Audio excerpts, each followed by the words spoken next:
You are listening to the Mark Guzman Podcast Experience.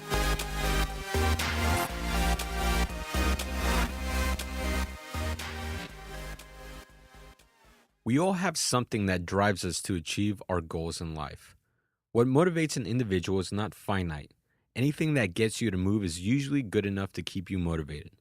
But through life's twists and turns, things can happen that take away that motivation and obscure whatever it is that gets you moving. Today on the podcast, we welcome back Miss Italina Kirkness, who has some tips on how to get that spark back or, in her own words, create your own rich life. Italina, welcome back to the podcast. Hey, Mark. So, Thank you. We were just discussing, this is your third appearance on the podcast. So right now you've got the record as for the most appearances. Wow. So how have you been since the last podcast? Oh, my gosh. So January has been a whirlwind and good whirlwind, and not just busy, like money-making activities. And actually, it's been probably one of the two strongest Januaries since the history of my business, 6 years. So congratulations. Thank you. Appreciate that. What's been exciting for you in January? What's hilarious is, everyone sets their intentions for the new year, and one of mine was to spread my business or spread my following and audience in LA. I only have like one client there. And I was like, I want a larger client base in LA. I get offered to speak at a conference out there. So it was like, say it, and it happened. So I just got back, in fact, from LA and spoke at a real estate conference out there in front of maybe 400 or 500 people. It was very successful. That's a good size. Went well. I've already got 6 appointments. So imagine having 6 listing appointments basically set up. So looks like I'll be doing a lot more business in LA. Very cool. Who held the conference? Dan Smith, in fact. Dan Smith, he holds a Jumpstart every year conference. So this year is the Jumpstart 2018. Nice. So you approached me with this idea for this episode, and it's going to be a little bit different. And the topic is all around motivating yourself, just motivational items. So why did you bring this up to me? Sure. And let's jump into it. Yeah, I just felt like, this is the time. This is when everyone is in that mode. It's January. It's the first quarter. It just seemed very relevant. That's it. That's why I thought it'd be a good idea to have this topic. And I was inspired by the fact that everyone's having their intentions for the year. I was like, we need to do this. And I've given a motivational talk once or twice, and I thought it'd be great to talk about it on your podcast. Okay, so do you find it difficult or easy for your own self to be motivated in your business? Okay, so it's really funny you say that because today it's Friday, and I started off very slow this morning. In fact, I have a standing meeting every Friday. I didn't make it. I was very much like, it's beautiful outside. I just want to play. So I probably today I wasn't the most motivated today. But I think in general, being a business owner, I'm very driven, I'm very motivated, and I'm motivated by just all the excitement that I have around what I want to accomplish and things happening. So things like, hey, I say I want to do more work in LA, and the next thing you know, I'm speaking at a conference. Like, those things excite me and motivate me, seeing things line up. Okay. Now, in business, there's a lot of people that can lack motivation, or they struggle to pick up that motivation that can take their business to the next level. Mm-hmm. Do you think that's a common problem? And if so, like, how does someone get out of, this lack of motivation and, start doing things with their business? I think it's very common to, especially when things are lagging or are not working out the way you want them or going as fast. I just share with you, I'm excited because things are lining up and working out. It can be very easy to become discouraged when you see things aren't lining up like that. And so one thing I like to remember, and actually something I just heard recently, is even when it's things are at their worst, like, don't quit, stay the course, like, stay in the course, because it's like hearing so many no's, you're going to get a yes. So if you just stay the course, it is going to work out. What was your part 2 of that question? Well, what tools do you think people can use Sure. to build that motivation? I think having a system. So if you have systems in your business and I'm going to do X, Y, Z, and you're going to do that no matter what, whether someone says yes or whether it works out, you're going to still do it. You're going to follow your system because because then you're rewarding your efforts, your actions, and not the results. You're not letting the results affect you. It's about, did I do what I was supposed to do? If I did what I was supposed to do, then that's all I have control of, what I'm doing, right? Did I make my calls for the day? Did I prospect? Did I do all that for the day? Now, if I didn't set an appointment, that's the result. I think we get too focused on the results. If you keep on prospecting, you're gonna get the results you want. Now, building systems is an important tool for any business. It can apply to every single type of business industry out there. But Hmm. being that you specialize in working with real estate agents, let's gear this toward real estate agents. Sure. What kind of systems should they be building? Sure. So systems, as in, when you wake up in the morning, you have your prospecting, whether it's in the form of online prospecting because it's super early, or getting your geographic farm together, or your scripts together, practicing your scripts. You have your schedule, your routine, and I think that is what your saving grace. Like, you get caught in that, the results are not going to knock you down, or keep you down at least. So, keeping track of clients, what kind of tools do real estate agents need? So I just took on a new client just yesterday, and one of the things she's doing is getting her, like, she doesn't even have, she's been in business for like 30 years. And I think there's a lot of agents like that. And they don't have things like email newsletters. That's not how they've been doing business.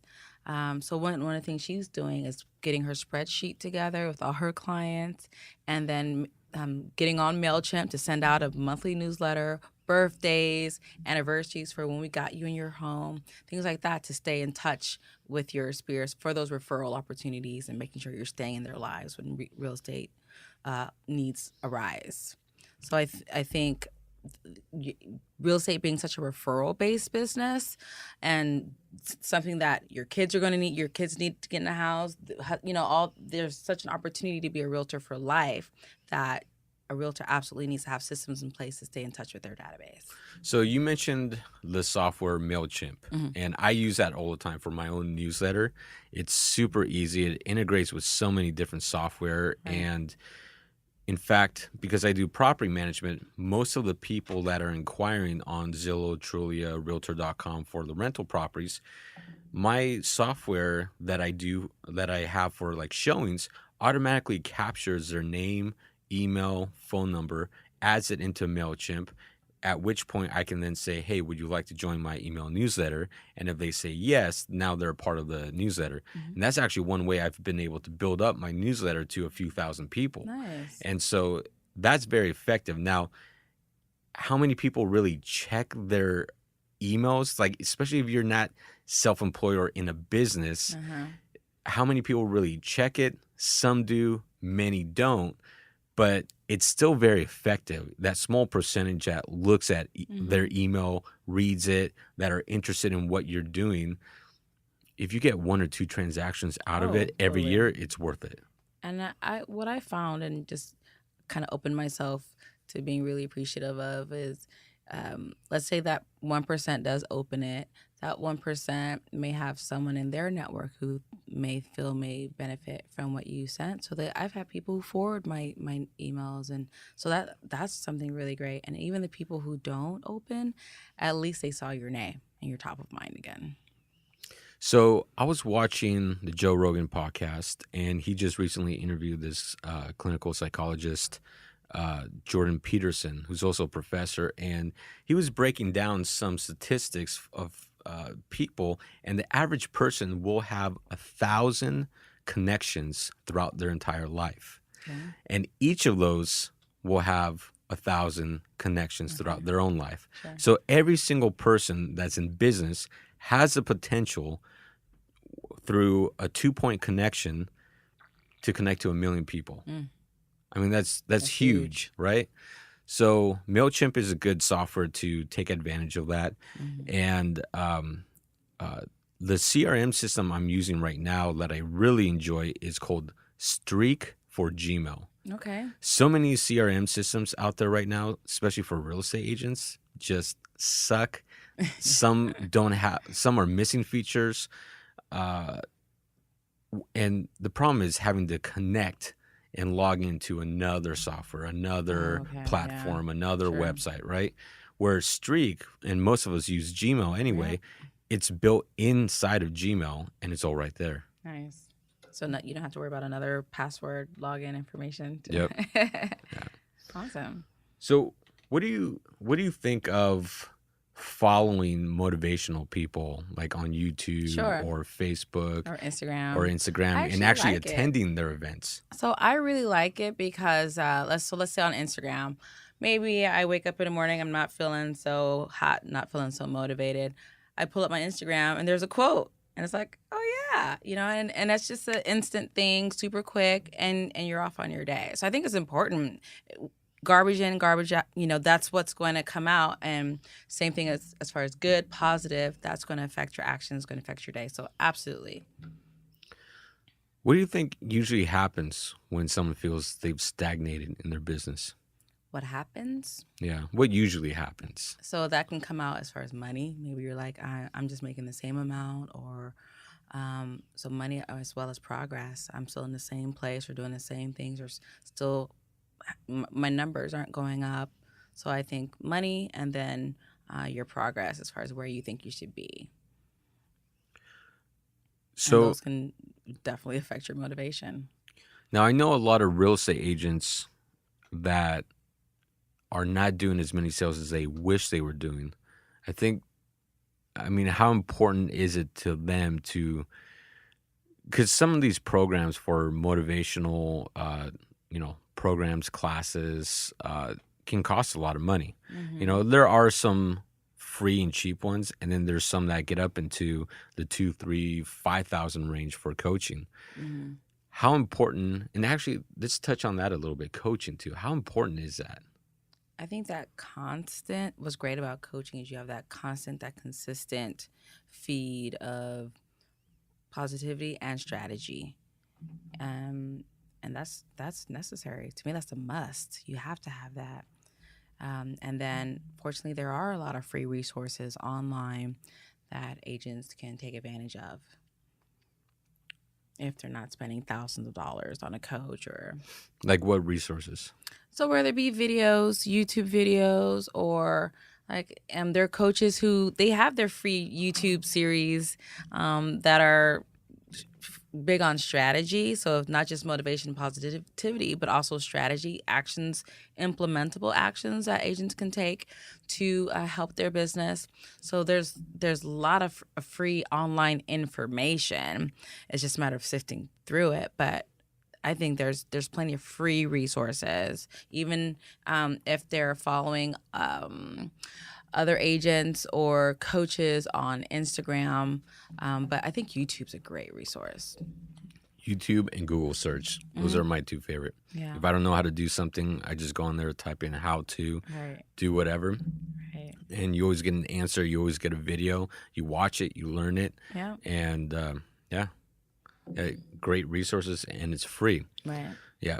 But one of the questions that some people will have in their mind is, okay, if I can have all this free content, that in a way devalues some of the people that are charging a lot of money for this material. So the people that charge for a lot of the various motivational coaching programs, is it really worth it when you can get the content for free? Okay. So I think if you're attending a conference and you've paid a bunch of money to go to attend, I think there is something about being in the room, the energy in the room, the mastermind, sort of everything, all the energy formed together to create that mastermind. I definitely think there is a benefit to once a quarter, once a year, twice a year, attends a large event, because it lights fire under your feet.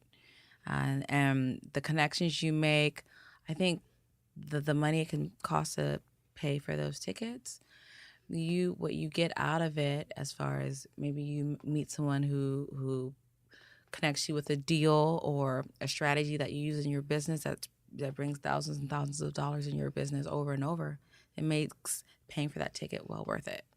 Yeah, I'm a huge fan of conferences. I probably go to 4 or 5 a year. Mm-hmm. And They're totally worth it. I mean, Absolutely. I'm involved with the local association of realtors and the state Hmm. association, so I attend those conferences. Those are, if you're a realtor, those are absolutely free to attend. And, all you're doing is really just paying for travel and the hotel, but the conference itself, it's free. Hmm. And the education you get out of it is amazing that you can take Totally. back to educate your own clients. Totally. But the most important thing is the connections, the people that you meet, the referral network that you're able to build. Mm. And because it's such a very small percentage of all the realtors that are actually out there, and a lot of the people that attend these, especially the statewide association realtor conferences, these people are doing business Hmm. and they have a lot of referral business. And if you can create a referral network, it's amazing what you can build just by knowing those people. Hmm. And then the other conferences are extremely valuable, like Inman Connect is a Hmm. good one Yeah. for real estate agents. Huge That one, strategies you can take right away back to your exactly. business. And they have the one in New York, and then they And have the one in San San Francisco. Francisco. And Right. I went to the one in San Francisco the last 2 years, and the amount of education you get there is crazy. Invaluable. Yeah, yeah, All crunched into a few days. yeah. And there's another one that's being held in, I think it's San Diego next, or actually this month. Social Media Examiner Okay. is doing a big conference. It's all social media. Yeah, a lot of conferences. Yeah. Yeah, I'm a big fan of conferences. I'm fortunate enough that I'm typically speaking at them, so I get to go, and I always say that I want to stay and for the whole thing. Do they comp you for the travel Oh for hell speaking? yeah, hell yeah! So That's awesome. they fly you out there, they put you up in a hotel, and then some of them pay you. That's very cool. Yeah, yeah, So let's talk a little bit about fear. Fear tends to hold a lot of people back from many things in their life. for sure. How do you overcome it?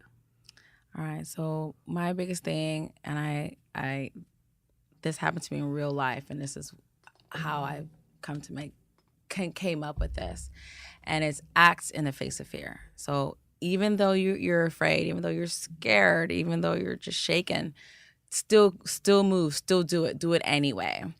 So this incident happened to me. I was at a conference, and a woman was mentioned from the stage. Somebody mentioned this woman in the audience from the stage. I was like, oh wow, this woman, she must be somebody. Like, I gotta go talk to her. I want to talk to her. Who's this woman? And then I found myself scared to go up and talk to her.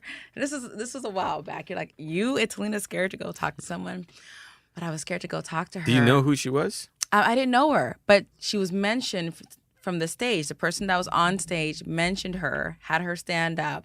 I was like, wow, I want to go meet her. So I was super afraid to go meet her. And then I had to like talk myself into go talk to her. Finally, I go up, and I think I like even approached her, and then like break was over, and I like went back, and I think she saw me. So when I went up finally and talked to her, we totally hit it off. Conversation was super easy. I was so glad that I did. She was happy to connect with me. And then at the end of our conversation, I said, I just have to be really transparent with you. I was like timid. I was really reluctant and had an issue with coming up to talk to you. I was like scared. And she goes, that's so funny because I saw you coming and I was thinking, wow, what does this powerhouse of a woman want to come? Why does she want to come talk to me? So she was thinking the same thing. And with that, I learned anytime you're scared or something, just go do it. Just go do it. So act in the face of fear. So that's act in the face of fear. And that also helps a lot with public speaking. A lot of people struggle with public speaking, and I mean, I'm not the best at public speaking, and in fact, I'm pretty much an introvert, and even doing this podcast is completely out of my norm. Mm-hmm. And but the way to overcome it is you just have to do it. Just do it. You just have to do it. Yeah. And then you start to realize that it's not as bad as you thought. Exactly. Like you psych yourself out so much. And much, that's yeah. probably half of fear alone is that you really don't have the experience and you just think you're thinking one thing, but it's completely Right. not the way it is. Right. And then you just got to do it. Yeah. And you're always happy in the end that you did it. And when these incredible things come out of it, you're like, oh my God, I should have did that earlier, sooner, Yeah. Yeah. Now I regret not doing the podcast, like starting it years ago, right? Yeah. So how did you get into public speaking? Sure. I know you do consulting, but there's a lot of Uh-huh. consultants that don't do public Right. speaking. What prompted you to do it? And how did you, I mean, have you always been a natural at it? Okay. Well, first of all, I am an extrovert. That's not necessary to be a public speaker, but for me, before I was even in this business, and that business being my social media company, before that, I was in the legal field, and where anyone who knows me knows I was really unhappy with it, and that's why I was looking to change careers. But in the meantime, I did want to pay off my school loan, so I taught law for a while. And so I had a classroom. I was teaching. I was like 20 something, teaching people who were half the time older than me, but still they were engaged. And literally, I had no disciplinary issues in my classroom. Like people were like really into the lesson. And one day I had somebody walked in and observed my class, and they were like, "Italina, you have a gift." I was like eager to hear, what is this gift? And they're like, speaking. I'm like, oh, everybody speaks. What are you talking about? And she's like, no, like public speaking. And I was like, really? She's like, everybody was like on the edge of their seats paying attention. No one was on their phones. And so when I started my company, I realized, well, I'm going to have to incorporate speaking into my business. And I did realize that a lot of, especially tech professionals, they were just behind the computer. They weren't out in the public. And I thought, well, one way I can set my company apart is being more visible, being more public. And sure enough, I think the reason why things have propelled so quickly for me is because I get to leverage my time being in front of 100, 400, 500, 3,000 people at one time. And that sets my company apart. Yeah, I think if you're a business owner, no matter how afraid you are of public speaking, I think you have to do it a few times and just get that experience. And then once you understand it's not, and you can start small. Like you don't have to start, like you spoke at a conference for 500 people. What was the biggest conference you ever spoke in front At of? Inman, 3,000. Yeah, 3,000 people. And sometimes when you hear that and you've never done public speaking, in your mind, that's what you're thinking. But you Yeah. can start small. I mean, like 30 people. I didn't start you out. can You even know what? start smaller than that. Go to a local chamber of commerce. Sure. This is 10, 15 people, maybe. Sure. The way I did I'll never forget my first ever talk when I started my company. So one of my friends, she had an office with a conference room in it. So conference room, maybe 7 people showed up to sit around that table. That's how I did my first talk ever there. I think there was even mold probably in the room. Like it was just my first ever, and I just promoted the heck out of it on social media, and then organizations, like small little like networking groups, small little meetups who had speakers would reach out to me because they saw that I did a talk in this conference room. Just every talk, promote the heck out of it, and then that visibility, then it gets bigger and bigger and bigger organizations. Now, do you have any routines that you do before you get on stage or in front of people? Sure. So I don't tend to get nervous. Just I'm just so comfortable with it now. I give over 40 talks a year. Been doing that since maybe 2014, 2013. So you do the math, however many that is. But one thing I do find it's so essential is for me to at least go over in my head, like while I'm on my commute to the event, is just go over my intro. So the start, those first few words, and then from there it flows and the audience can participate and so forth. But just my intro, if I start off that really great, then I find that it gets the ball rolling from there. Yeah, it's interesting to always find out what people do before they get on stage. I guess Jerry Seinfeld once said that he will pace back and forth, and he's constantly pacing back and forth, which creates like a rhythmic pattern for himself. And then he's able to focus on what he's going to talk about. Okay. And that's the way he doesn't want any interruptions. Like it's just pacing back and forth in a small little spot. And then he gets up on stage focused. Okay. And then there's some people that, try to pretend as if they're going on stage to yell at the audience about how they're wrong with Mm, everything they're doing. But just that mindset, that mentality gets them in a very confident mood. And then mm, they get up and do their speech. mm. Okay. Yeah, I don't do anything to like psych myself out or anything. I just find that if I just rehearse those first couple of lines, I'm good. So, who do you follow for motivational? Is there anyone that you follow that you really Mm. think other people should follow? So it's kind of lame who I follow. I I like Instagram because it's really quick little snippets, little memes or little and it's people like Boss Babe, you know. Who's that? or like Boss Babe, so Babe, so basically female entrepreneur, female bosses, female Okay. entrepreneurs, and they'll just have little sayings. Um so just stuff like that. And I like I said, just like Instagram because it's just so quick. And really more there's so many though. There's so many like even one this is a man's world. So if they have some cool little motivation. It's just like little one sentence, one liners that's like, oh, that's just what I needed. What's more daunting to you? Expectations others have of you or expectations you have for yourself?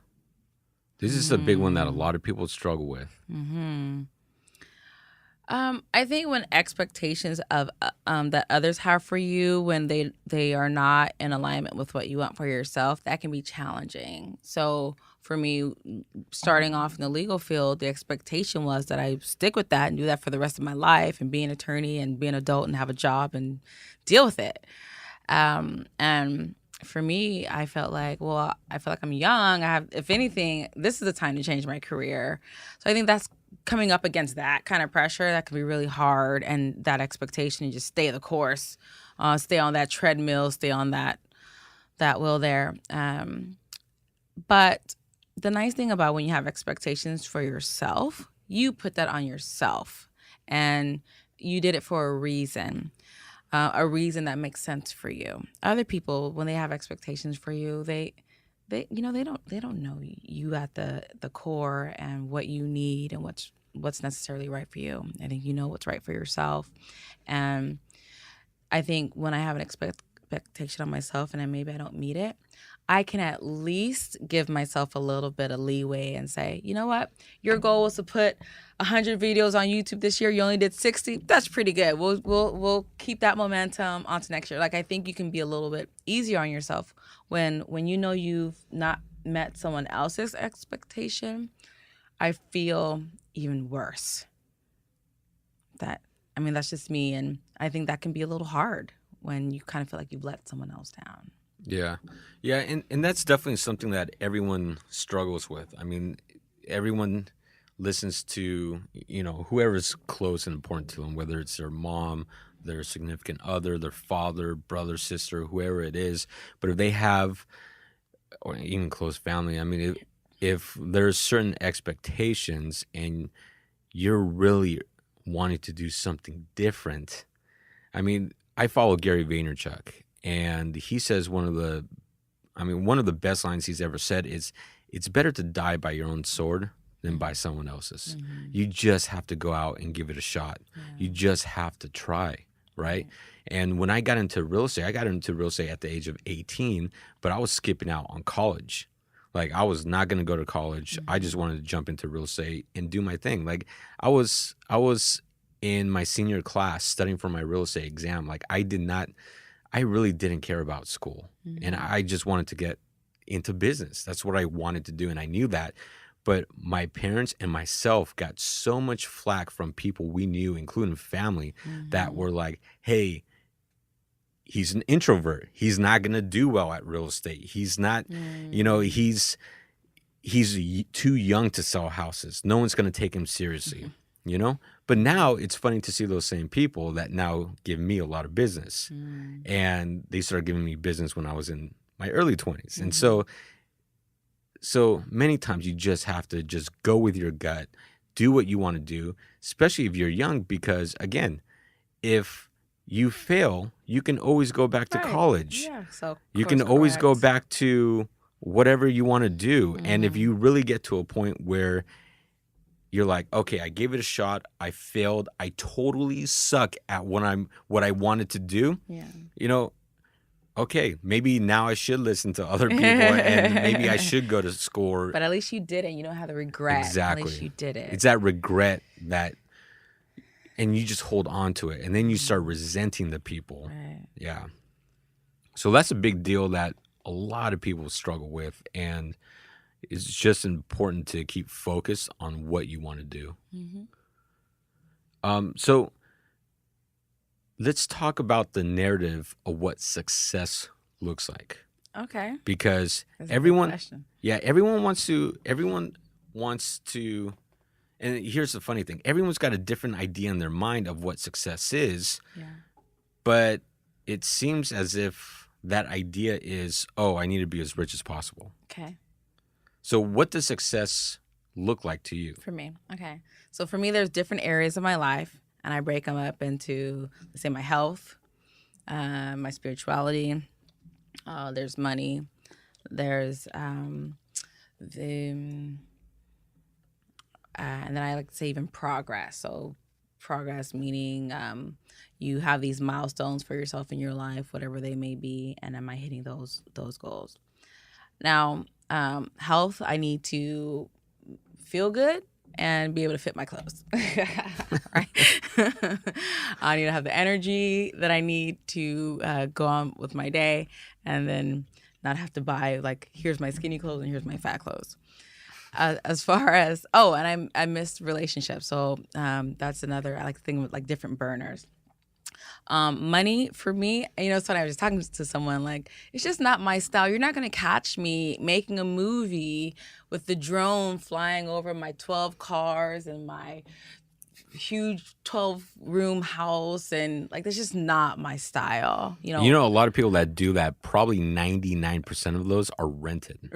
Yeah, no, and that's legit. Like, Yeah. they rent it. And I want to say really quickly, it's not that I don't want the money to be able to have those things, to accumulate those things. It's just I probably wouldn't spend the money that way. And I'm definitely not going to do a video showing that. That's just not my style.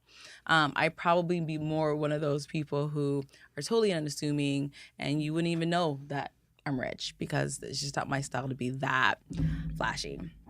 So yeah, money, being able to have the lifestyle where you are not obligated to work, where your assets are paying for your life, right? Or paying for your lifestyle. So that's that. The other piece, spirituality. Do I feel like I have a good relationship with the higher being, and I feel like there's something bigger than me that I can rely on and have this thing that's contributing to my day and me being a good person and treating others well, like that. So there's that. Relationship wise, are my relationship with my family good, with my loved ones good, with the love of my life good? Are those, am I being good to the people, and are people being good to me, and we're contributing to each other's life in a healthy way? So to me, success is when all those things are lined up, and that's success. And all those things you mentioned, it varies for every single person. Some people want to spend more time with their family. Mm-hmm. They want to spend more time maybe in business. Mm-hmm. They want to spend, time coaching a little league or volunteering or traveling the world. I know some people that sell 3 or 4 homes. They also own 1 or 2 rental properties, and they use that to supplement the income. So Mm-hmm. they'll sell 2 or 3 homes, and then they travel the world for Yeah. 3 to 6 months. Right. And that's just what they love to do. Right. So yeah, I mean, success just looks completely different for everyone. And that last one you mentioned, that's what I was talking about, those milestones. So to be able to just sell a few homes a year, have that rental property, and have those assets pay for your life, that's a level of progress that I would definitely call that success, where you can spend time with your families, spend time volunteering more, and it not take away from how much money you need to pay for your life. That's definitely success. Yeah, I think if people really just analyze their life, analyze what they spend money on and what they really need to live and survive on, you can cut back on so many different expenses and be extremely happy and just humble. And then if you go out and you're able to buy a few, one or two small investment properties that supplements and pays for your bill, I mean, now you're living stress free. And it's Totally. like you could run your own business, you could work at another company, whatever you want to do, and Mm-hmm. then you have control of your life instead of being stuck in that same rat race where you're just stuck on the spinning wheel trying to, make money just to pay bills, make Right. money just to pay bills. Right. Yeah. Yeah. Um so is there anything else to success? I mean, well, let's get into how does someone determine Mm-hmm. what success to them would be like? Yeah. Well, I think it's like I said, those different areas of your life, there are relationships with others that makes up a big part of your life. I mean, how many times have you're a family man?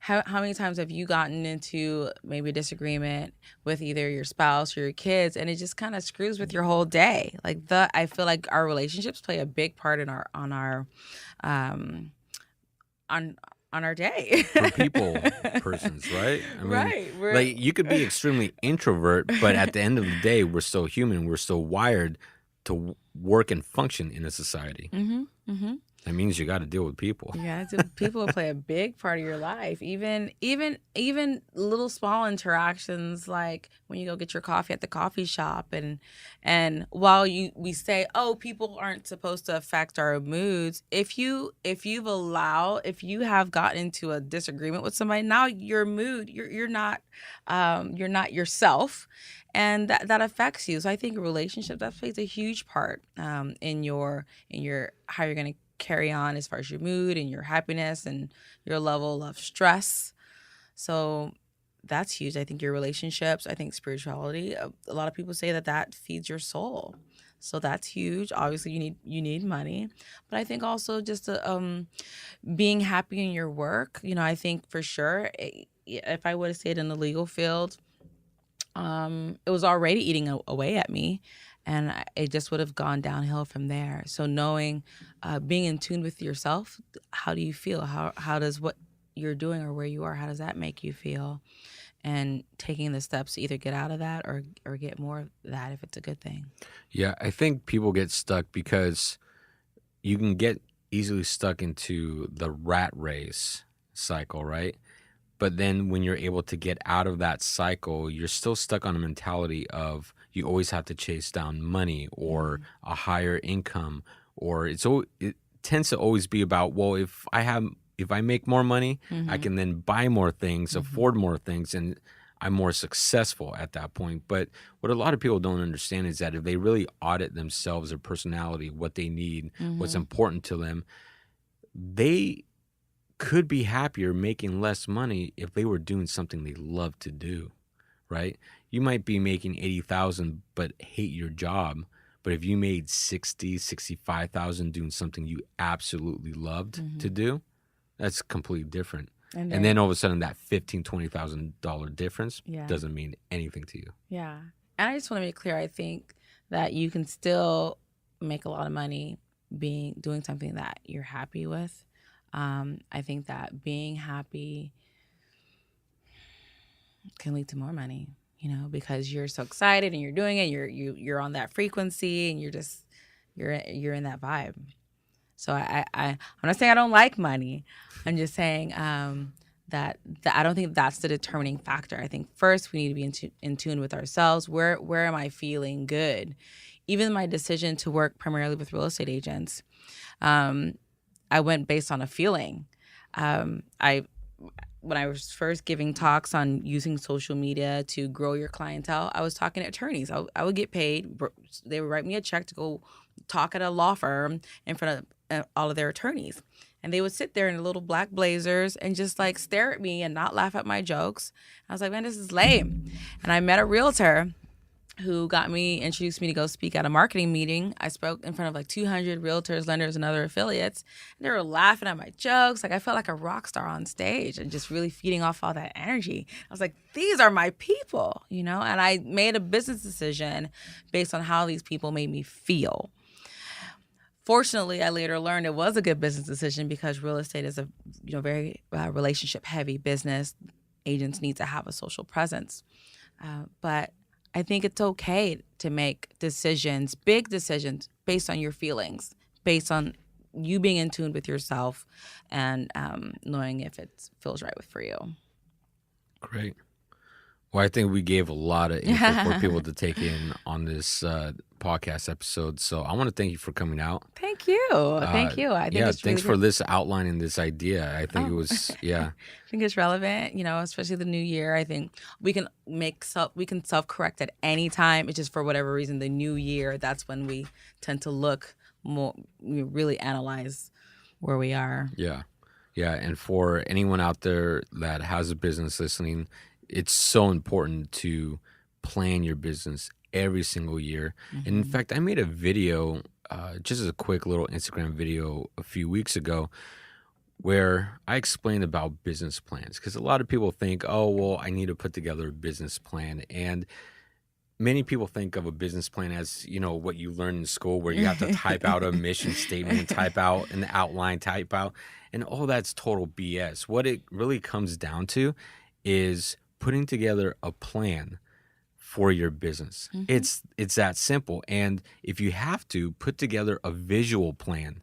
That's why those visual boards work so well, where people will put a picture of the car that they want, the number, maybe 23, because that's the number of sales they want this year. And they create a visual board because they're visual people. Now, there's some people that would love to type out a business plan. And if that's you, then perfect. You do that. But some people are visual. Some people, love audio more. And, if you have to, record yourself talking about your goals and listen to that every day of your life, right? Wow. And there's different ways to do it. But putting together a business plan is simple. You don't have to stick to the traditional rules. And I think it's extremely important to do that every year. And you know what? If you meet your goals, then you need to do another one with more aggressive goals. Yeah, So. I never seem to meet my goals. But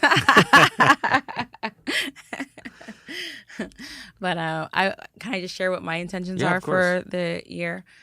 So one is to slow down as far as and slow down to the point where I can be in tune to what's going on with me. So meaning just something as simple as I'm in a room, I'm sitting in a spot where the air conditioning is super flowing on me and just I'm freezing, but because I'm on my cell phone and I'm doing this and I'm shooting out emails and I'm not paying attention to the fact that I'm sitting in an uncomfortable spot and I can easily move. That's just a really small example, but I think every day we're moving so fast that we're not in tune with how we feel and what's going on. So one, slowing down enough to be more in tune, check in with myself. Do I really want to do this? And then number two, being able to act on it, right? So how many times have we scheduled to meet somebody at 12? And then you're like, shoot, it really would be better if I moved that to 12:30. But because you said 12, you don't say anything. So that, again, being in tune with yourself and then being able to verbalize, being able to say, hey, you know what, does 12:30 work for you? That just being able to do that. So in tune with myself and then verbalizing what's You know going what on. helps a lot with getting in tune with yourself is meditation. That helps big time Yeah, because slows you down. after a while and you become really good at it, you're able to then, in a way, be able to block out certain things and focus and pay attention on different things while you're like completely functioning day to day. So yeah, That's awesome. that definitely helps. Yay. So thank you for being on the podcast. Thank you. Great episode. I loved it. And maybe we'll have you back on for a fourth. Fourth time. And I think it's really great what you're doing here, Mark. And this is a great resource for realtors who want to come and do a podcast for their own business. If they're wanting to implement technology, so forth, for their business, I think this is a great resource that you're providing. Yeah, thank you. Absolutely. Thank you so much for listening to the podcast. Thank you to our producer, Sam Lemon. Please subscribe, like, comment, and share the podcast. Remember, you can listen to the podcast on iTunes, Podbean, iHeartRadio, Google Play, SoundCloud, and anywhere else you listen to podcasts. For more information on my business as a property manager and real estate team, go visit my website at markguzman.com. I really want to thank all of you for listening. It means the world to me, and I hope today's episode provides you value in your day-to-day life. I created this podcast to help showcase the many great people that live in this world and help share some knowledge that I've learned along the way in life. Again, thank you for listening. Check out our sponsors, and I'll catch you on the next episode.